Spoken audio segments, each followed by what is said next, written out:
Tell you of a place, my son, that flows into the rising sun, a river that runs through me and you. As you grow to tell the tale of the mighty she and the people there that love the place that I call home. Give her. Okay, here we go. So our next dish we're going to do, Brian, is curry chicken. Curry correct? chicken, that's right. Okay, so what's the most important part, like number one step with your curry chicken? What's your number one prep? Well, this is a tikka curry chicken, which is a fairly modern curry dish. You know, it originated somewhere in the 50s. Okay. And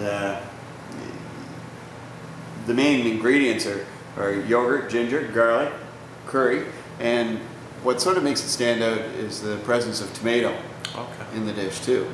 So we're going to start out with taking our cube chicken and marinating it with yogurt, ginger, fresh garlic, and the curry powder.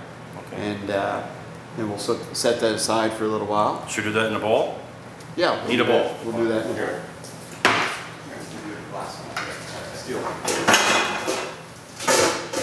Now, Brian,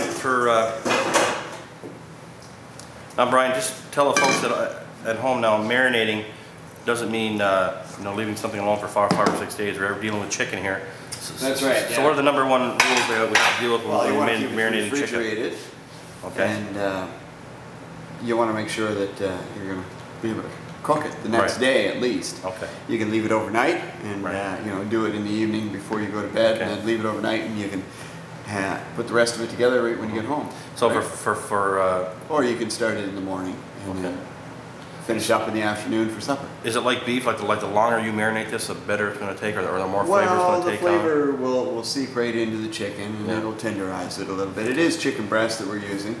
You can take a whole chicken and take all the meat off of that and use that too.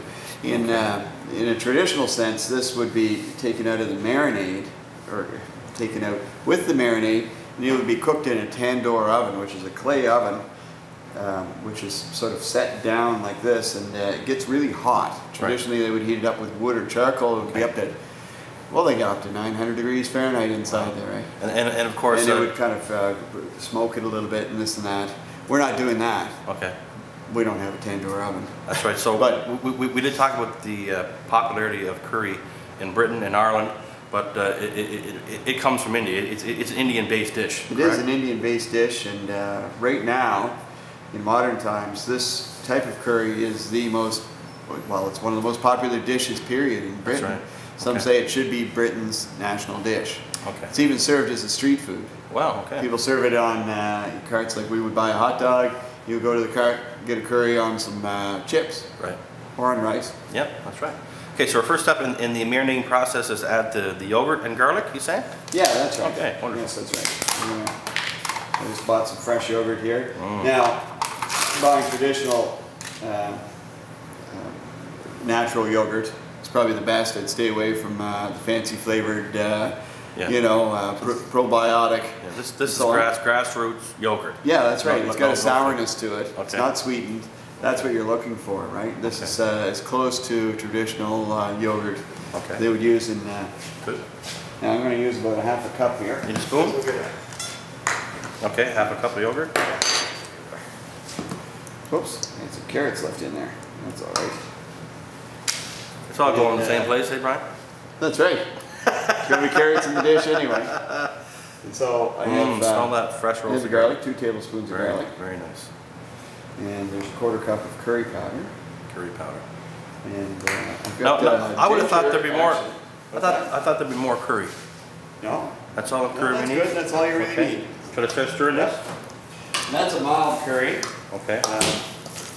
At the pub, we actually make our own curry, which is geared towards this dish. I did a little research into the traditional ingredients of the masala, which is actually the curry powder in the tikka curry. This is, just a sort of generic off-the-shelf curry, which would be fine, I'm sure. And the ginger, and this is a little trick that Chris Malley showed me. He was a good cook. Former manager. Yeah, he took over for you for a while at the pub. Frozen ginger, it's much easier to grate. Indeed, it would be, yeah. Yeah. So watch it. I took it out of the freezer, Oh wow, yeah. and it kind of comes off as a powder.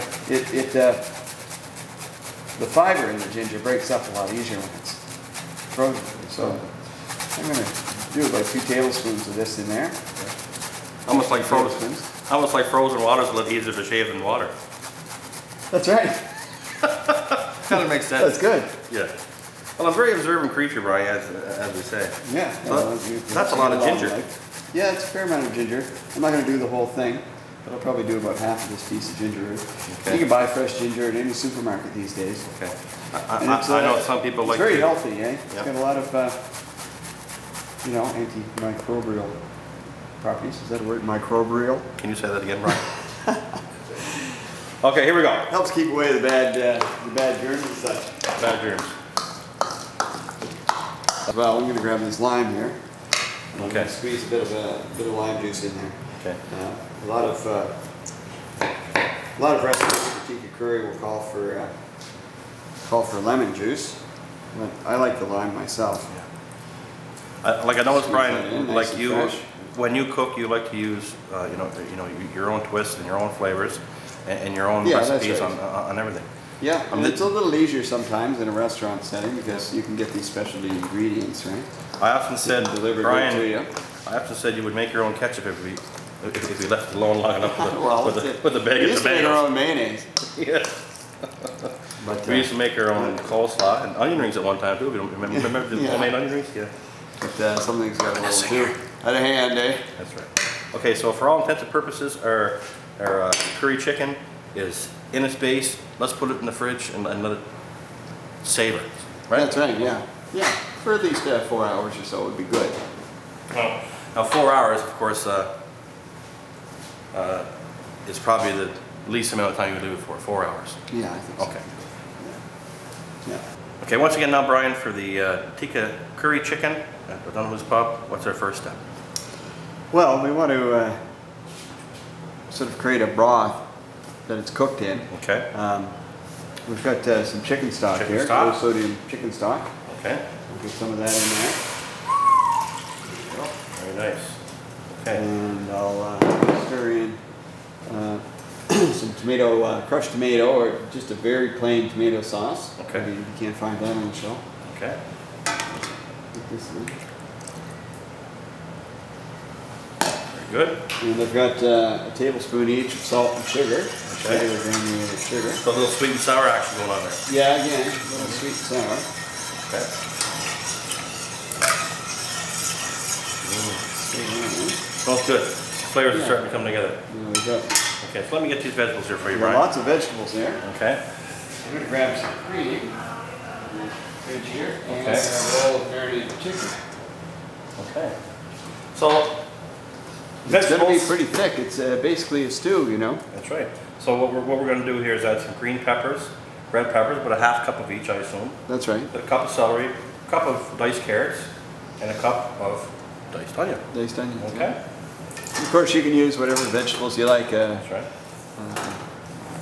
And of course the Curry will take to pretty well any vegetable. yeah, the full recipe of course will be For that matter, if you wanted, you can leave the chicken out of it. You can even substitute seafood.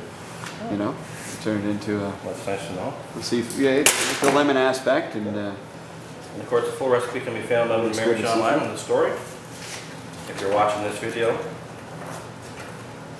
you were on the story. right. Okay. I'm just going to add 3/4 of a cup of cream there. Very good. Cream? Yeah, heavy cream. Wow. Yeah. Again, you can lighten it if you like. Yeah. As long as you have enough liquid in there. And substitute.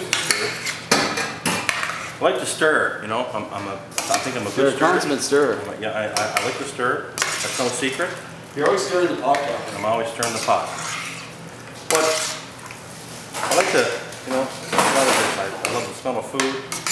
And of course, this is it's coming right alive now. I can start to smell it. That's Now we're going to right. add, Ryan, our marinated chicken. Of course, that we showed how to make it before. This has been marinating for approximately 4 You hours. can smell like curry, all the ginger and garlic. It makes Beautiful it dish. makes it make little craze. And I made this with the a mild curry powder. Okay. I found it right on the shelf here at the spice section at the Atlantic Superstore. Mild meaning it doesn't have a lot of pepperiness to it. Okay. They've left a lot of the you know, hot chilies out of it. That's right. And you know, this way, if you prepare the dish with mild curry, you can always add it in later for your, you know, the ones who like it spicy. Pour it in hot sauce and put it in. So at the pub, that's the way we do it. We add heat to order. So the waitress will ask you if you like it spicy. That's right. And if you order the tikka chicken at the pub, the waitress asks you what temperature you want. Do you want it hot, mild, or medium, or hot? That's right. Yeah. So if someone says, I want this hot, there's a world famous sauce that I don't know who's probably want to tell us a little bit about it. That would be our Caribbean sunburn sauce, yeah. So this is not for the faint of heart. This is your serious spice lover. Right? Yeah, this would be this sauce would be a serious problem for somebody who doesn't like hot, spicy food. I like that. For those serious problem. It would be. For those who like it, it's sure to satisfy their craving, I think, because we take that and we'll just add a few squirts of that if somebody wants their curry hot. Okay. And it's made with curry powder and ginger and garlic anyway, so those flavors complement what's in the dish right here. And of course, anything that's served hot at the pub, say your chicken wing sauce or what have you, this is your main base for a hot sauce. Yeah, this is our suicide sauce. Okay, so all the ingredients are in there stewing. Just a matter of cooking this down now. Approximately how long will this take to cook, Brian? Well, you should let it simmer for probably half an hour to 40 minutes. Okay. At least. The vegetables are all chopped up, so they wouldn't take long to cook, but you want to make sure the chicken is cooked through. So the peppers, like people sometimes have a problem or an issue with cooking peppers for too long. But personally, I don't like a soft pepper or a gooey pepper. I like a nice crisp pepper. And of course the carrots. I think the key is to not boil it. Yeah, you know, to a simmer. Yeah, just bring it up as soon as it starts to come to a boil. Turn your heat rate down, cover it, lowest heat you have, and just let it sit. It's the violent action of boiling liquid that really destroys your vegetables. Okay, like I say, it's stewing, it's cooking. Let's cover this pot and have a little wait on here. Yeah, that's right. I like a curry chicken. All right, here we go. So Brian, as directed, we've cooked this for about an hour. It's cooked down. Our carrots are a perfect consistency. Our peppers are just lovely. Our chicken is cooked very moist perfection. And the smells that I'm getting here are almost unbelievable. Oh yeah, beautiful smells. Good. Yeah. So intoxicating. We've prepared some white rice. We didn't show you how to cook white rice. If you don't know how to cook white rice, we don't even want you watching this program, right? Yeah, erase this. Come on. If you've recorded it, you don't want you having it. So just in terms of presentation, we place the rice inside of these lovely little cups here. And so we'll go ahead and place that on the plate. Okay. Make ourselves a little nice mound. Hey, Brian? Yeah, this is basmati rice. Basmati, okay. President's Choice sells it here. Okay. It's from northern India. So this is actually Indian rice? It's Indian rice, oh, yeah. Wow, okay. This rice was grown in India. Oh, I didn't know that. Yep. Okay, I'm going to put some nice helping curry chicken on and around your rice. That's right. And then it's just lovely. And a traditional accompaniment to this would be chutney. This is a mango chutney. It's a President's Choice mango chutney I found down there. So what is chutney, Brian? Just explain to the folks at home what chutney actually is. It's kind of like a chunky jam. As you can see, it's sweet. It's well spiced, with different sort of spices. Your typical ones being ginger and allspice, maybe nutmeg, cinnamon, so on, right? Mm-hmm. And it just adds a lot of flavor and a great accent to really any meal, really. Doesn't it? Yeah, that's right. You can serve it with a cheese and bread plate. It goes great with a nice glass of red or white wine. And of course, we're just joking with those of you that don't know how to make white rice. Maybe just jumping the gun there. A little bit of humor, but really, it's a great accent to the curry chicken. The rice, I find. And also, in Britain, all through Great Britain, Ireland too, Scotland, it's not uncommon at all to find curry being served on French fries. Yes. Yeah, I saw right that. over French fries. Yep. Little French fry curry stands everywhere in downtown Yeah, that's Dublin. right, in and outside the pubs. Yeah, and of course in Dublin the pubs closed much earlier than they do here in Canada, and everybody kind of started the festivities before supper, so everybody's nice and hungry. The whole habit we have eating here after a nice night out experimenting with some spirits or what have you is twice as much the case overseas. Yeah, they love to have a late with meal. food. That's right. They love to have a late night meal. Yeah, that's right. And So Brian, curry and fries. Curry and fries. Curry and chips, rather. Curry and I guess chips, is they would what call it there. And they would actually call them curry chips. So there we are, folks. Curry chicken from O'Donoghue's Pub. Bon appetit. Let's get some folks in here to eat this lovely stuff. There's Yeah, one. that's right. I'm Amy Shee. I'm here with Randy Hansen. He's the assistant store manager at the Newcastle Superstore. Randy, we're going to try some beautiful curry chicken that we made from products right here at your superstore. This is curry chicken. This is a signature dish for O'Donoghue's Pub in Miramichi East. And just have a bite. Tell me what you think. I'm going to try it right now myself. Wonderful. It smells delicious. Mm. Oh my God. Wow. That is full of flavor. The chutney is just a perfect topper. Absolutely. Lovely. Okay. Thanks so much for trying it. Really appreciate it. Well, thanks for coming up, and Yeah. it was a wonderful dish. Appreciate you letting us have the door of the room to make the show, and all the folks come appreciate it too. So come on down here to Superstore Newcastle and get your next grocery order, right? Absolutely. All right, here we go. So next time you are in downtown Chatham, at 1796 Water Street, stop in, talk to Brian at O'Donoghue's Pub. Great menu, great staff, great atmosphere. Knock on the door, say, "Hi Brian, I saw you on YouTube," and he'll be sure to make you feel at home and make you want to come back for more. That's so right. with his great menu items, his great kitchen, and your great staff will make your experience A1. And see you next time right here. Flows into the rising sun, a river that runs through me and you. As you grow to tell the tale of the mighty she and the people there that love the place that I call home. Give her, you're on the river. Give her, you're on the river.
and the curry chicken entree. What would you say is a signature dish at the pub, and perhaps how you created that dish, and maybe some hints and tips you can share with the people at home on how to prepare those dishes as well? Well, I guess our signature dish might actually be the fish and chips and the pan-fried fish, Yes. our preparations of the haddock. Right. We make our own fish batter there, and it seems to stand out. You know, we try to strike a nice balance between not too thick and not too thin. Right. Every restaurant on the river, you know, has to have their own proprietary fish batter for fried fish. And you serve them as a whole fillet. Whole full.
To the Yeah, that's folding right. cell, as we say.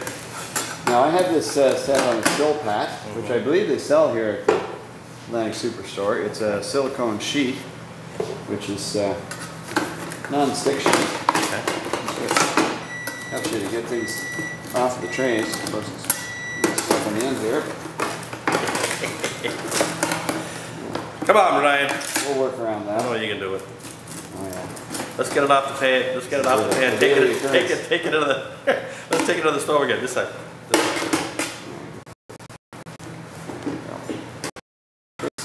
Sideways.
We buy fresh fish every week, Okay. not frozen.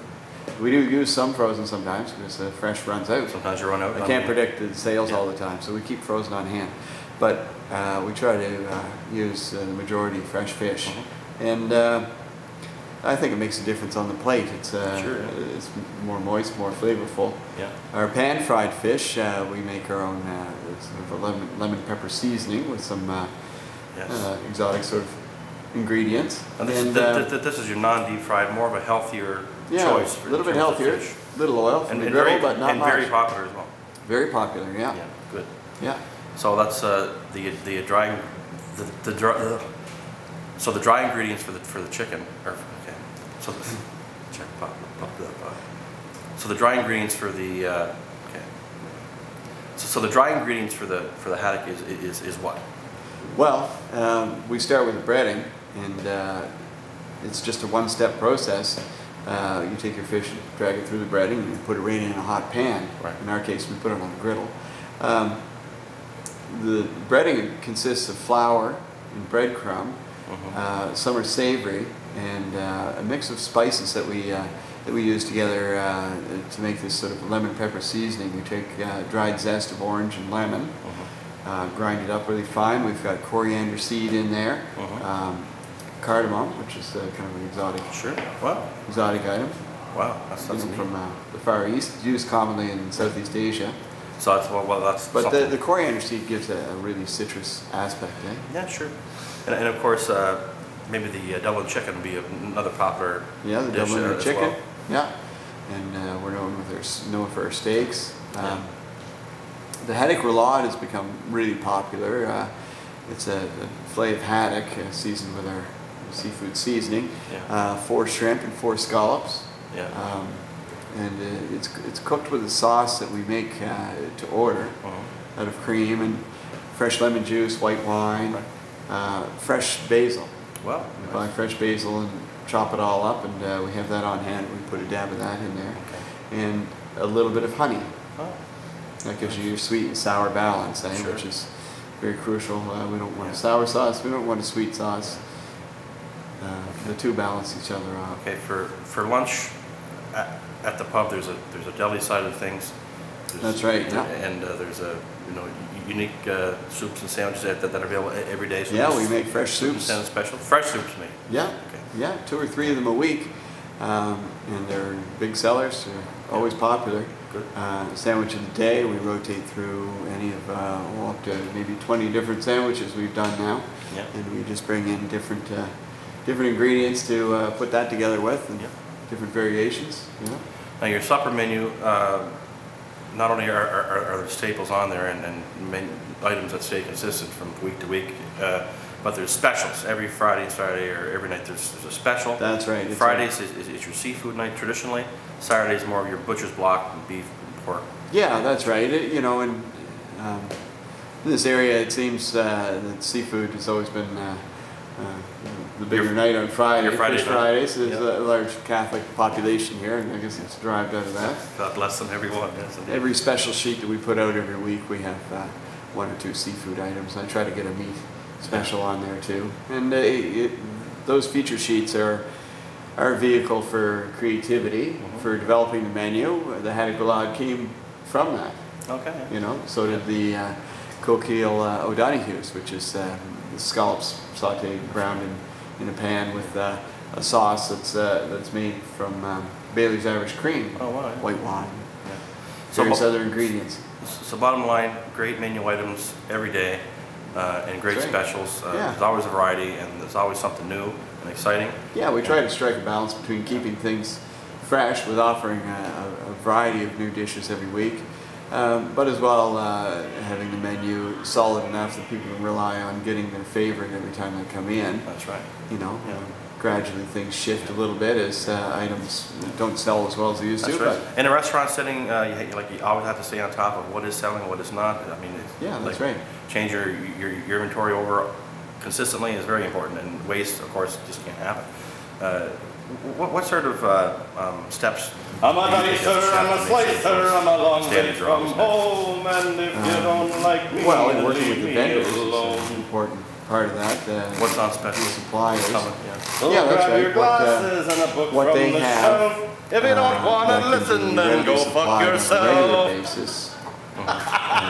You know, so that we don't have to store a lot of it for any amount of time. They're bringing in fresh product into their warehouses and their shops all the time. I work closely with Miramichi Meats, for Yes, instance. that's right. for Fresh, promos. fresh local ingredients. Yeah, yeah. Oh, I'm trying yeah. to always, you know, work with the How many local carrots?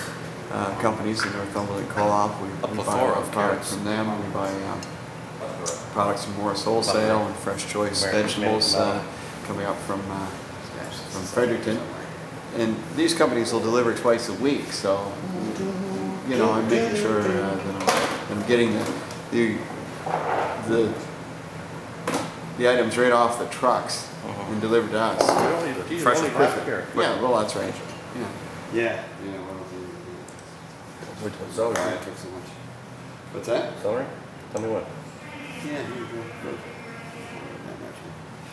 I'm just making enough for 4 bowls. We're gonna make a double batch here. Big enough for 4 bowls. This what serves 4. You know, usually that's the recipe on TV. Serving a family of 4.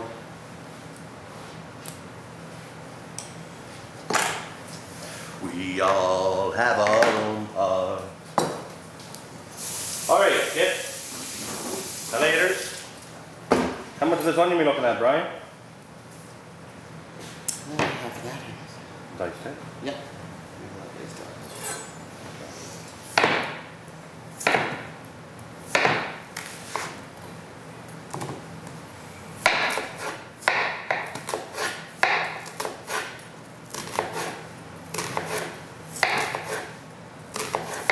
I was down talking to Brenda's mother this morning.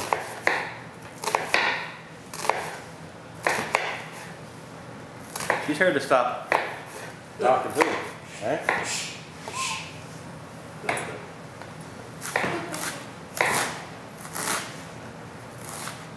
Where'd you get the fridge? Good fridge. A couple people last night, if Trevor could do it, I could do it.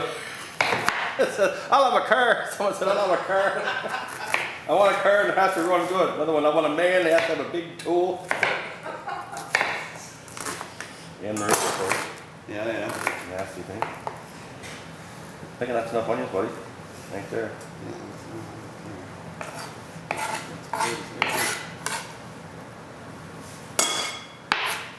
Stay soft with onions or more?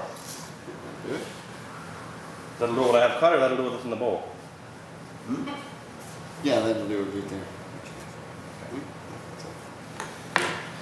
So, for all intents and purposes, we're done shopping for now, aren't we? Yeah, that's right. Now, Okay, 3, 2, 1.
5. Right here. So. Okay. 5. Where are you putting it? And we'll get it. I'm going to put it right here. Okay. 5, 4, 3, 2, 1.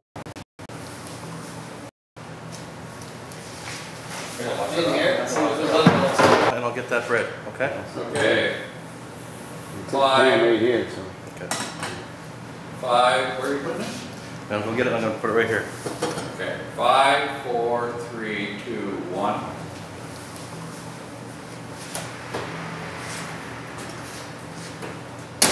Now, That. you can't tell at home, kids, but the aroma coming out this bread is almost unbelievable. It's really, really good. It smells awesome. So our next step, Brian, is to transfer this to the That's holding right. cell, as we say. Now I have this set on a still pat, which I believe they sell here at the Atlantic Superstore. It's a silicone sheet, which is non-stick sheet. Okay. Helps you to get things off the trays. Of course, it's stuff on the end here. Come on, Brian. We'll work around I that. know you can do it. Oh yeah. Let's get it off the pan. Let's get it off the pan. Take it to the. Let's take it to the stove again. This side. There we go. Look at that. All right. Awesome stuff. Wow, that's Now good. I'm going to twist this around sideways to let a little air underneath it, Okay. because there's moisture underneath that. That's right. There's still moisture from there, so it comes out and make your bread soggy. Won't it? 5, 4, 3, 2, 1.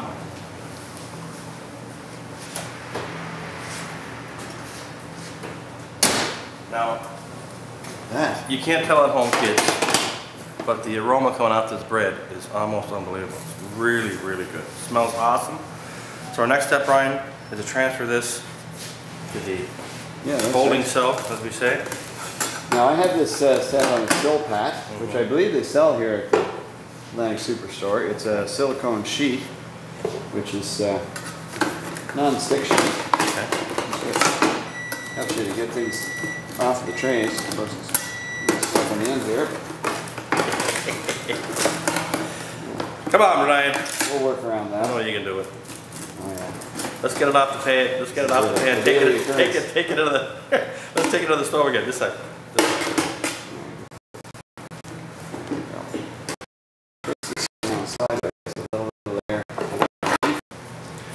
Okay, so Brian, it appears as though we are ready to boil our one-of-a-kind O'Donoghue's Pub seafood chowder. Great. And just tell us a little bit about the important parts of Aesthetically appealing. Having things placed in the bowl or placed on the plate attractively is always important. You know, something I think people are actually going to eat it. You know, if it looks like it's going to be uncomfortable. Okay. 5, 4, 3.